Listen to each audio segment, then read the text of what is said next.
Hello friend, कैसा आप सभी लोग। आई होप आप लोग एकदम बढ़िया सुस्त होंगे। प्यारे बच्चों, आज के इस वीडियो में आप सभी लोग को मोलरता, क्या प्यारे बच्चों, मोलरता, मोललता तथा नॉर्मलता की परिभाषा, सूत्र प्लस में इसका न्यूमेरिकल भी बताने वाले। जी प्यारे बच्चों, ये आपका बोर्ड परीक्षा में अगर आ जाता है तो 6 नंबर में पूछ लेता है। परिभाषा, सूत्र प्लस एक न्यूमेरिकल पूछ लेगा, जो कि आपका 6 नंबर का रहेगा। तो आपको आज के इस वीडियो में मोलरता, मोललता तथा नॉर्मलता की परिभाषा, उदाहरण है, उसके बाद में उसका एक एक न्यूमेरिकल भी बताएंगे, जिससे आपको बोर्ड परीक्षा में कोई दिक्कत ना हो। और ये वेरी वेरी इंपॉर्टेंट है। आपको कोई सा भी पेपर उठा लीजिए, हर साल बोर्ड परीक्षा में पूछा जाता है। चाहे आप कोई सा भी बोर्ड परीक्षा दे हो रहे हैं, आपको हर एक साल बोर्ड परीक्षा में पूछा जाता है। ये वेरी इंपॉर्टेंट है। अब देखिए, मोलरता यानी मोलल्टी, मोलल्टी, नॉर्मलिटी और फॉर्मलिटी, सॉरी, मोलरता हो गया, नॉर्मलता हो गया और आपका मोललता हो गया। समझ में आ गया? तो आप लोग वीडियो को पूरा देखिएगा, ठीक। इससे आसान तरीका आप YouTube पर कहीं नहीं पाएंगे। इससे आसान तरीका पूरी YouTube पर नहीं। ये मैं रटाने वाला नहीं हूँ, वो आपको सूत्र बताऊंगा, वैसे आपको परिभाषाएं याद हो जाएंगी। तो मैं कुछ ऐसा बताऊंगा जो कोई नहीं बताया होगा। तो वीडियो को पूरा देख लीजिएगा, ये मेरा रिक्वेस्ट है। तो सबसे पहले आप लोग को ऐसे देख लीजिएगा, विलेन के प्रति लीटर में उपस्थित विलेय के मोलों की संख्या विलेन की मोलरता कहलाती है। कुछ नहीं मालूम, कोई दिक्कत नहीं। अभी तो देखते तो जाइए कैसे आपको याद करना है। अब यहाँ से देखिए, सबसे पहले देखिए मोलरता। मोलरता को का सिंबल क्या होता है? एम होता है। क्या होता है? एम होता है। क्या होता है? स्मॉल एम होता है। अब देखिए, मोलरता की जो परिभाषा होती है, विलेय के मोलों की संख्या, विलेय की मोलों की संख्या, और क्या है, विलेन का आयतन लीटर में है। विलेय के मोलों की संख्या और विलेन का आयतन लीटर में है। अगर विलेय का आयतन लीटर में है तो विलेय के आयतन के लिए जो विलेय का आयतन लीटर में है, ये जो आपका विलेय का आयतन, विलेय का आयतन, विलेय का आयतन लीटर में, विलेय का आयतन अगर लीटर में है तो इसे अगर 1 लीटर कर दें, तो अगर 1 लीटर कर देंगे तो मोलरता है। मोलरता बराबर क्या हो जाएगा? विलेय के मोलों की संख्या, विलेय के मोलों की संख्या। अभी आपका क्या बन गया? परिभाषा बन गया। अभी आपने एक किया ना, बस ये चीज, विलेन का आयतन लीटर में, जो इसने हमने क्या कर दिया? 1 लीटर कर दिया। तो विलेन का विलेन के प्रति लीटर, विलेन के प्रति लीटर मिस होता है विलेन के 1 लीटर। विलेन का प्रति लीटर का ये है, या आप कह सकते हैं विलेन के 1 लीटर में उपस्थित क्या है? विलेन के 1 लीटर में उपस्थित क्या है? विलेय के मोलों की संख्या है। तो वही क्या कहलाती है? आपकी मोलरता कहलाती है। क्या आपने समझा कि विलेन के 1 लीटर, विलेन के 1 लीटर में उपस्थित विलेय के मोलों की संख्या, विलेन का आयतन लीटर में, तो ये तो सूत्र है। तो आप क्या कहेंगे? विलेन के प्रति लीटर कहिए, या विलेन के 1 लीटर में उपस्थित विलेय के मोलों की संख्या क्या कहलाती है? विलेन की मोलरता कहलाती है। आई होप आपको समझ में आ गया होगा कि मोलरता की परिभाषा क्या। आपको रटने की आवश्यकता पड़ी या नहीं पड़ा? बिल्कुल नहीं पड़ा। मोलरता क्या होता है? विलेन के प्रति लीटर में उपस्थित विलेय के मोलों की संख्या क्या कहलाती है? मोलरता कहलाती है। अगर यहीं पर लीटर में नहीं ना होगा, मिलीलीटर में कर दिया जाए, तो आप क्या कहेंगे? विलेन के 1000 मिलीलीटर में उपस्थित। यहाँ अगर क्या लिखा है? मिलीलीटर में लिखा, तो 1000 लीटर में 1000 मिलीलीटर में उपस्थित, और अगर लीटर में लिखा तो 1 लीटर में उपस्थित। आई होप आपको दोनों तरीका से क्लियर हो गया। ऐसा कोई नहीं बताएगा, इसका मैं आपको न्यूमेरिकल भी करवाऊंगा। अब देखिए, हम जानते हैं विलेय के मोलों की संख्या। विलेय के मोलों की संख्या पे बच्चों, तो विलेय के मोलों की संख्या होती है विलेय का भार, विलेय का भार बटे विलेय का भार बटे विलेय का अणुभार। ये होता है आपका विलेय के मोलों की संख्या बराबर क्या होता है? विलेय के मोलों की संख्या बराबर होती है विलेय का भार बटे विलेय का अणुभार होता है। अब देखिए, अब यहाँ पर क्या सूत्र क्या था? विलेय के मोलों की संख्या। तो विलेय के मोलों की संख्या के स्थान पर हम क्या लिख सकते हैं? विलेय का भार बटे विलेय का अणुभार। तो विलेय के मोलों की संख्या के स्थान पर हमने क्या लिख दिया? विलेय का भार बटे विलेय का अणुभार। इतना क्लियर। विलेन का आयतन लीटर में, विलेन का आयतन लीटर में, तो ऊपर कुछ नहीं, तो मतलब 1 लिख सकते हैं। 1 का गुणा 1 से किसी भी से करेंगे तो वही रहेगा। और देखिए, यहाँ पर एक चीज़ ध्यान दीजिए, अगर यहीं पर क्या दे देता? मिलीलीटर में देता, मिलीलीटर में दे देता, तो आपको यहाँ पर 1000 से गुणा करना पड़ेगा। समझ में आ गया? अगर लीटर में है तो 1 रहेगा, अगर मिलीलीटर में तो 1000 रहेगा। कन्फ्यूज मत होइएगा। जैसे देखिए, यहाँ पर एक क्या है? यहाँ पर एक आपका न्यूमेरिकल है, इसको मैं आपको बताऊँगा। तो आइए देखते हैं, न्यूमेरिकल को सॉल्व करते हैं। बहुत ही ईजी वे में सॉल्व करूँगा। समझ में आ गया? देखिए यहाँ पर क्या लिखा है? एक सेकंड। हाँ, क्या लिखा है बच्चों? लिखा है 5.85 gram sodium chloride. Sodium chloride 200 millilitre जल में घुला है। विलेन की मोलरता ज्ञात कीजिए। अब देखिए यहाँ पर लीटर में था तो हमने एक का गुणा यहाँ पर, तो सबसे पहले हम सूत्र लिख लेते हैं। विलेय का भार बटे विलेय का अणुभार, विलेय का अणुभार इनटू क्या है? देखिए यहाँ पर मिलीलीटर में तो 1000 का गुणा हमने पहले ही बताया। विलेय का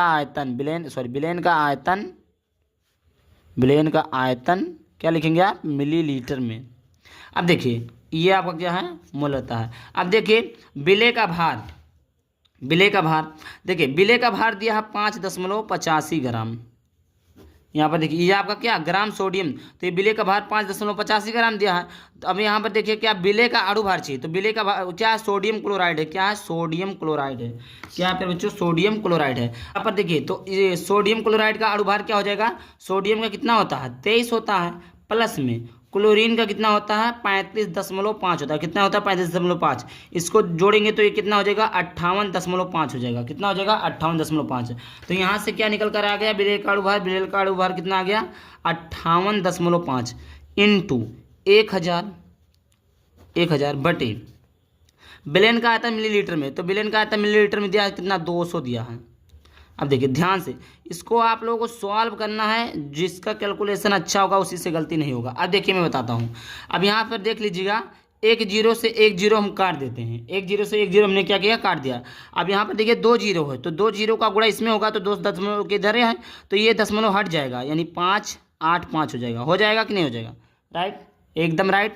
2 जीरो का गुणा इसमें होगा तो यहाँ पर दो एक अंक के स्थान, एक अंक के बाद में क्या है? दशमलव है, तो ये 2 जीरो 585 हो गया। 58.5 है और 2.20 है, तो एक जीरो इधर है, इधर से एक जीरो हट जाएगा, तो कितना हो जाएगा? 85 हो जाएगा। इंटू कितना हो जाएगा? 2 हो जाएगा। अब देखिए इससे ये कट गया, बचा क्या? m बराबर यानी मोलरता बराबर 1/2 या 0.5। 0 क्या हो जाएगा बच्चों? 5 मोल प्रति लीटर। समझ में आया ना? इधर ये आपको कैलकुलेशन, ये आपको मैं बताऊंगा नहीं, मैंने बता दिया जो बताना था। विलेय का भार इतना है इंटू विलेय का अणुभार हमने निकाल लिया इधर से, इंटू 1000 विलेन का आयतन लीटर में ही हो गया। एक जीरो से एक जीरो कट गया। 2 जीरो का गुणा इधर आया तो 2 अंक के स्थान, 2 अंक के इधर क्या था? दशमलव था, कट जाएगा, 585 हो जाएगा। और इधर से जब इसका एक करेंगे तो ये इससे इधर से दशमलव हट जाएगा, 585 इंटू 2 बचा। अगर आप इसका दोनों का गुणा करते तो भी बात वही, इससे कट गया 1/2, और इसको जब लाएंगे 0.5 मोल प्रति लीटर हो गया। समझ आ गया? अब देखते हैं मोलरता के बाद में मोललता। दूसरा आपका मोललता, तो मोललता यानी मोलरिटी किसी विलेय के, इसको भी देखने की आवश्यकता है। देखिए किसी विलायक के 1 किलोग्राम बराबर क्या होता है? 1 किलोग्राम बराबर होता है 1000 ग्राम। 1000 ग्राम होता है। तो आप 1 किग्रा का ये यानी 1 किलोग्राम का ये 1000 ग्राम का ये बात एक ही है। तो किसी विलेय के 1 किलोग्राम में उपस्थित विलेय के मोलों की संख्या विलेन की मोललता कहलाती है। कुछ नहीं समझ में आया? कोई दिक्कत नहीं। अब देखिए जो मोललता बराबर क्या होता है? मोललता बराबर होता है विलेय के मोलों की संख्या बटे विलेय का भार ग्राम में। अब देखिए मोलरता में क्या था? मोलरता में यहाँ पर क्या था? ये ग्राम में दिया है, और वहाँ पर क्या था? लीटर में था। बस इतना चेंज है। तो विलेय के मोलों की संख्या बटे विलेय का भार ग्राम में हो जाएगा, इंटू 1000 हो जाएगा। जब यहाँ पर किलोग्राम में दिया रहेगा तो ये कट जाएगा, लेकिन जब ग्राम में दिया रहेगा तो ये जुड़ जाएगा। समझ में आ गया मैंने क्या कहा? उसमें क्या था? लीटर में था तो हम 0 को हटा देते थे, मिलीलीटर में था तो 1000 को जोड़ देते हैं। इसी प्रकार इसमें भी है, जब किलोग्राम में रहेगा तो ये 0 को हटा देंगे, लेकिन जब ग्राम में रहेगा तो ये 1000 को जोड़ देंगे, गुणा करा देंगे। समझ में आ गया? अब विलेय के मोलों की संख्या भी मैंने बताया, विलेय के मोलों की संख्या बराबर होता है विलेय का भार बटे विलेय का अणुभार। विलेय का भार बटे विलेय का अणुभार होता है ना? होता है। ये चीज़ लिखा है। देखिए विलेय के मोलों की संख्या बराबर क्या होता है? विलेय का भार बटे विलेय का अणुभार। तो हमने यहाँ पर लिख दिया विलेय का भार बटे विलेय का अणुभार। इतना समझ में आ गया? उसके बाद में इंटू 1000 बटे विलेय का भार क्या है? ग्राम में। विलेय का भार ग्राम में, वही चीज़ हमने लिख दिया, इसके अलावा कुछ नहीं हमने किया है। अब देखिए यहाँ पर क्या दिया हुआ है? यहाँ पर दिया हुआ है एक न्यूमेरिकल। क्या दिया हुआ है बच्चों? एक न्यूमेरिकल। देखिए न्यूमेरिकल को बहुत सिंपल वे में करेंगे। कैसे करेंगे? देखिए यहाँ पर सूत्र को सबसे पहले लिखते हैं विलेय का भार क्या है, सूत्र m बराबर क्या है, विलेय का भार क्या पूछे, विलेय का भार बटे विलेय का अणुभार इंटू 1000 बटे विलायक का भार ग्राम में। ये हमने सूत्र को लिख दिया, ठीक समझ आ गया। अब देखिए हम सॉल्व कैसे करते हैं। देखिए 14.625 ग्राम सोडियम दिया है, विलेय का भार कितना दिया है, 14.625 दिया है, m बराबर बटे विलेय का अणुभार। तो देखिए सोडियम क्लोराइड NaCl है, सोडियम का अणुभार कितना होता है, 23 होता है। क्लोरीन का कितना होता है, होता है 17 दूनी 34 यानी 35.5 होता है। इसको जब जोड़ेंगे तो ये आपका कितना हो जाएगा, 58.5 हो जाएगा। समझ आ गया। तो विलेय का अणुभार कितना आ गया, 58.5 आ गया इंटू 1000 बटे विलेय का भार दिया कितना, 250 ग्राम दिया, राइट। m बराबर 3 जीरो इधर है और 2 अंक के बाद में 3 अंक के पहले क्या दशमलव है, तो 3 जीरो कट जाएगा, इधर 3 दशमलव हट जाए, मतलब 3 जीरो इधर में से। देखिए जब 1000 का गुणा कराएंगे तो ये आपका पॉइंट हट जाएगा, यानी दशमलव हट जाएगा, तो 14.625 हो जाएगा। अब इधर इसका जब गुणा कराएंगे तो 1 दशमलव से 1 जीरो कट जाएगा। अब 25 का गुणा कराइए, तो 25 का गुणा कराएंगे तो 25 पंचे 125 हासिल 12 हो गया, हासिल 12। अब 25 अट्ठे 200, अब 200 और कितना हो गया 12, तो 200 में 12 जोड़ेंगे तो 212 के 2 हासिल कितना, 212 भाई, 212 के 2 हासिल कितना हो गया 21। तो 25 पंचे 125 और 125 प्लस 21, तो 5 1 6 2 2 4 और 1 1, हाँ सही है, 146। इससे पूरा कट गया। m बराबर कितना आ गया अपने बच्चों, 1 मोल प्रति लीटर। ये आपका सॉल्व हो गया। अब देखते हैं क्या आपका बचा, नॉर्मलता। अब देखिए तीसरा है नॉर्मलता, यानी नॉर्मलिटी, मोललिटी और नॉर्मलिटी। किसी निश्चित ताप पर, ये थोड़ा अलग है, किसी निश्चित ताप पर विलेन के 1 लीटर में घुलित विलेय के ग्राम तुल्यांकों की संख्या को उस ताप पर विलेय की नॉर्मलता कहते हैं। अभी कुछ नहीं समझा आपने, कोई दिक्कत नहीं है, मैं समझाऊंगा। नॉर्मलता को n से प्रदर्शित करते हैं, किससे प्रदर्शित करते हैं, n से, यानी डिनोट करते हैं। नॉर्मलता का जो सूत्र होता है विलेय के ग्राम तुल्यांकों की संख्या बटे विलेन का आयतन लीटर में।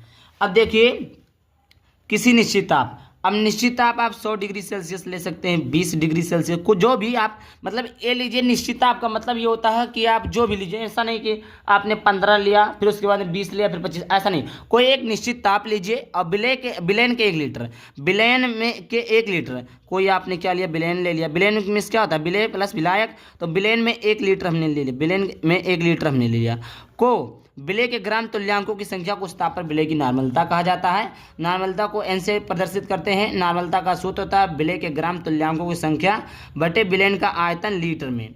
समझ में आ गया।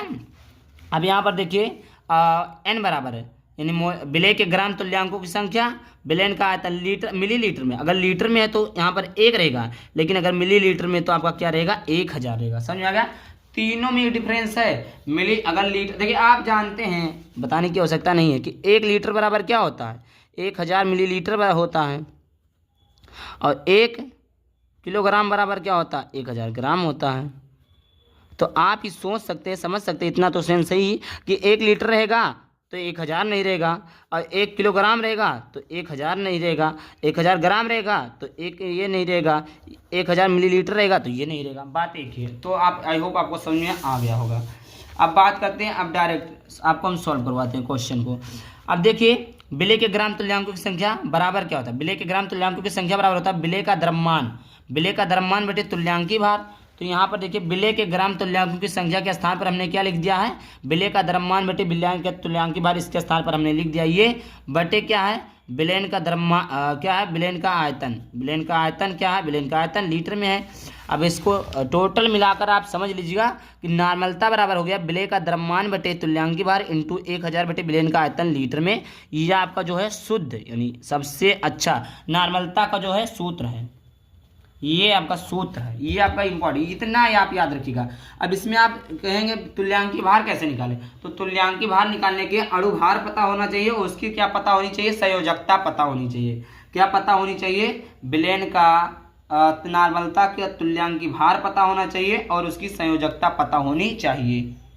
अब इधर देखिए दिया हुआ है कि 8 ग्राम NaOH 100 ml 100 मिलीलीटर जल में घोला जाता है तो विलेन की नॉर्मलता ज्ञात कीजिए। क्या 8 ग्राम NaOH है, NaOH कितना है 8 ग्राम है और 100 ml क्या है प्यारे बच्चों 100 ml आपका क्या है 100 ml जल में घोला जाता है तो विलेन की नॉर्मलता ज्ञात कीजिए। अब देखिए विलेन की नॉर्मलता का सूत्र क्या होता है, विलेन का द्रव्यमान बटे तुल्यांकी भार इंटू 1000 बटे विलेन का आयतन लीटर में मिलीलीटर में। तो आप सबसे पहले जो सूत्र लिखा उसको देख लीजिएगा क्या क्या है क्या क्या नहीं है, क्या क्या। अब 8 ग्राम क्या दिया है, विलेन का द्रव्यमान दिया है, तो विलेन का द्रव्यमान तो हमें पता, हमने 8 लिख दिया। तुल्यांकी भार कहीं दिया है, नहीं दिया है। तुल्यांकी भार को हम कैसे निकालते हैं, अणु भार बटे संयोजकता है। यह क्या है, तुल्यांकी भार निकालने का तरीका है। तुल्यांकी भार निकालने का क्या प्यारे बच्चों तरीका है, क्या तरीका है। तो अणु भार NaOH का अणु भार क्या है, तो NaOH सोडियम का 23 होता है, ऑक्सीजन का कितना होता है 16 होता है और हाइड्रोजन का 1 होता है यानी 40 है। संयोजकता इसका कितना हो गया 40 हो गया, 40 बट सॉरी अणुभार 40 हो गया। और इसकी संयोजकता कितनी होती है 1 होती है, NaOH की संयोजकता 1 होती है। तो ये कितना हो गया, तुल्यांकी भार कितना आ गया 40 आ गया, तो ये आपका 40 हो गया इंटू 1000 दिया, 1000 हमने लिख दिया, n बराबर है बटे विलेन का आयतन मिलीलीटर में, तो विलेन का आयतन मिलीलीटर में 100 दिया ही है। 2 जीरो से 2 जीरो कट गया, 1 जीरो से 1 जीरो कट गया और 4 कुम 4 4 दूनी 8 यानी n बराबर क्या हो जाएगा 2 ग्राम तुल्यांक प्रति लीटर। ये आपका नॉर्मलिटी निकल गया। आई होप वीडियो पसंद है, वीडियो को लाइक कर देना, चैनल पर चैनल को सब्सक्राइब करना। चलिए मिलते हैं किसी टॉपिक के साथ, तब तक के लिए बाय बाय, थैंक यू, जय हिंद जय भारत, वंदे मातरम।